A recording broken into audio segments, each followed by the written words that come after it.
let's roll with part 2 of the Heavy Metal Vinyl Update. Here we go. In the background, all that talk about Testament, I had to throw on Formation of Damnation.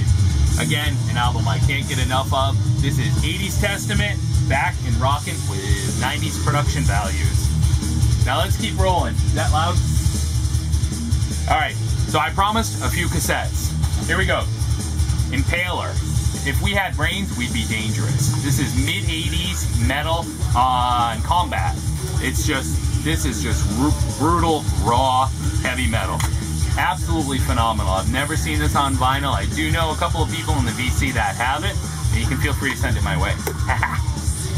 Here's a plug in the Danzig hole. Thrall, Demon Sweat Live. Never been one of my favorite Danzig albums, but when it turns up for 50 cents at Goodwill, who am I to say no? Come on. A few new studio tracks, a handful of live tracks, not a bad album. And these two got me excited. So here's Metallica's Trading in Secrecy, Volume 2 and Volume 3. And if you don't recognize them, that doesn't surprise me, because they're bootlegs. And here they are in just regular cassettes, track listings inside.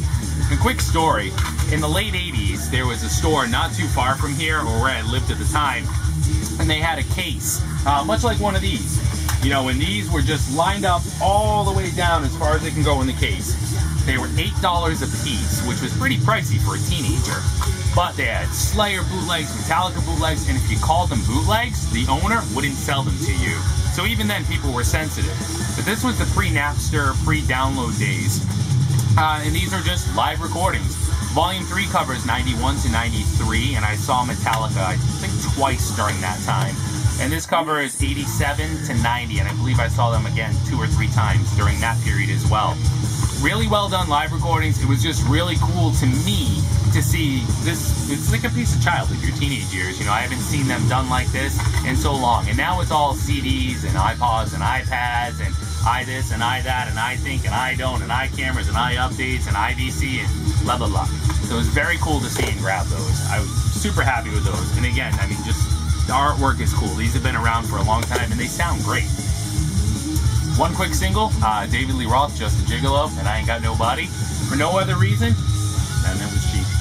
And here's one of the Zeppelin singles I was missing, Living, Loving Maid, She's Just a Woman, and Whole Lot of Love. And this is pretty cool because it's the 5.5 minute version, Whole Lot of Love. You know, for a band that didn't put out many singles, these things get pretty storied, what version is on what and where.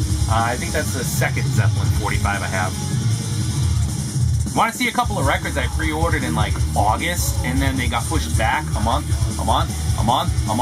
and they're only now just still filtering out about Slayer's South of Heaven. Now there's an album that I've wanted to own on vinyl for, oh wow, even before the vinyl boom began, this was hard to find on vinyl. There's been nothing more insanely difficult to find on vinyl than Slayer. And now that they came back out in the box set, and then the box set became scarce. And now they've been reissued again. They've been pushed and pushed and pushed and pushed. And Merry Christmas, Metalheads, South of Heaven.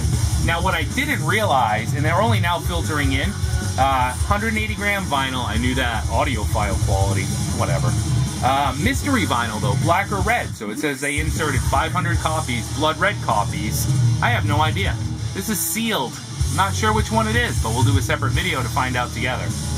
And you can't have South of Heaven without having Seasons in the Abyss. And I'm sorry, I love South of Heaven, I love Rain in Blood, I love Show No Mercy. Seasons in the Abyss is my favorite Slayer record of all time. It's a perfect 10, side 1, side 2, just plays perfectly. And I have to say, I was half expecting these to show up as gatefolds. I'm not bothered, I'm tickled pink just to own them. But I was also expecting them to be on double vinyl sets, and I'm thrilled they're not. Just drop and spin. Flip, drop, spin. They sound great. There's no need for 2 songs on each side. How many times do I need to get up to flip a record over? That's when CDs start getting attractive again. Well done. Well done. Cannot wait to open them, find out what color they are, share that with you, and then spin away. I did also grab Divine Intervention, Rain in Blood, and a couple others. And Decade of Aggression live, and they're all slowly starting to filter in and trickle in. It would have been nice to get them all at one time, but Merry Christmas. I've been waiting for these for ages and ages. I guess I geeked out about Slayer enough.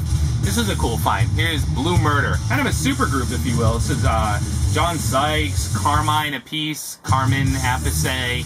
You can argue about it in the comments. It's just a super group from 89, produced by Bob Rock, who had his hands full with Dr. Feelgood and Metallica's Black Album.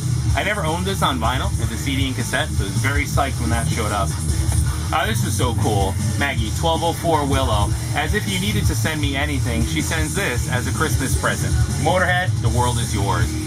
Some notes from Maggie, they'll stay with the album. I hadn't picked this up yet. This or Aftershock, I haven't grabbed that yet either, the newest one. And I guess Maggie caught that in a comment, and she was just kind enough to send it along. Here it is, and here's the label. And Maggie, thank you so much. She insisted I did not do a live opening. So I opened this around 11:30 at night. She sent me an email and said, just open it. So against my better judgment, I did, because again, I was gonna do it live. So what ended up happening, here's the inner sleeve, is the needle went down on this right around 11:30 at night. It's crazy. Fortunately, I escaped getting in any trouble, and it's just a phenomenal album. If you know Motorhead, you know Motorhead. Motorhead sounds like Motorhead. They're probably the most consistent operating entity in musical history next to AC/DC. Maggie, thank you so much. I love it, and I could not be happier. Here's Rainbow, Final Vinyl. This was the final hole in my Rainbow collection. You could say of studio albums, even though this is a live one. This is a 2 LP set. It's just live material stretching all across Rainbow's career. You have stuff with Joe Lynn Turner. You have stuff with Ronnie James Dio. It's really just all over the map, but it's absolutely awesome. Fantastic. There's no reason to take it out. It's just black vinyl, regular old, age-old release, and a killer album.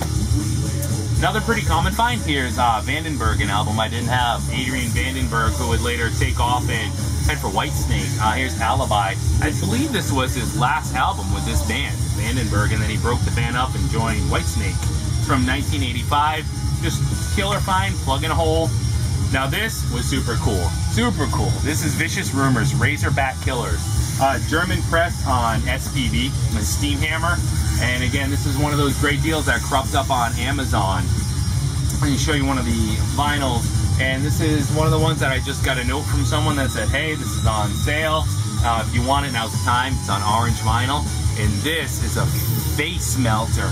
And not in the sense that it like shreds like a Rain in Blood, like Speed, but just powerful, crunching, melodic. It's fast sometimes, it's slow other times. I've probably spun this 4 or 5 times. It's absolutely amazing. And this is another one. Don't think about it. Get it. Another one that showed up, and there's just one left after this, pretty inexpensively. This is Twisted Sister Club Days, Volume 2, Live in the Bars. What a great album. This is the stuff, this is another Back on Black reissue. But this is the stuff, man, this just gets me pumped.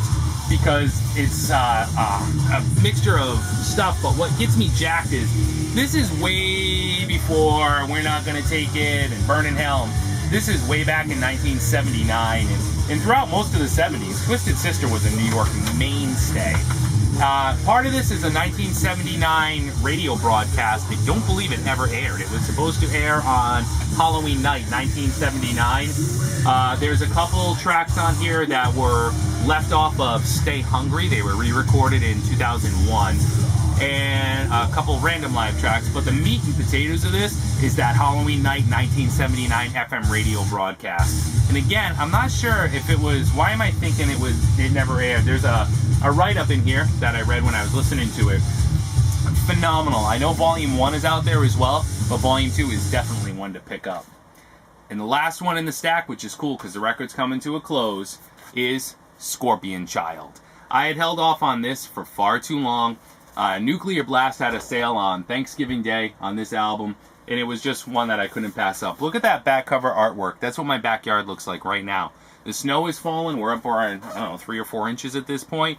That's fine. Let it come down. Let's get snowed in and just let the record spin. Because there's no projects calling my name. There's nothing to do, and I don't have to work today or tomorrow.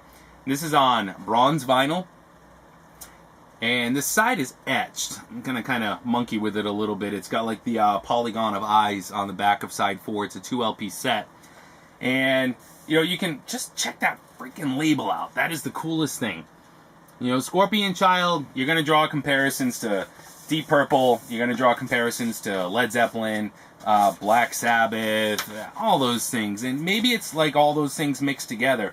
And, you know, more than anything, what it is, it's just kick-ass, just hard 70s rock, just from today. A lot like, you know, if you dig Graveyard, if you dig Orchid, if you dig any of those just kick-ass, new 70s hard rock bands that wear their influences on their sleeve, you'll dig Scorpion Child. I was a year late to this. Please don't be. Grab it and pick it up. And that is it for part 1 and now part 2 of the metal vinyl update. As promised, now delivered. I hope you guys enjoyed it. Feel free to leave a comment if you have one, and I'll catch you guys soon. Later.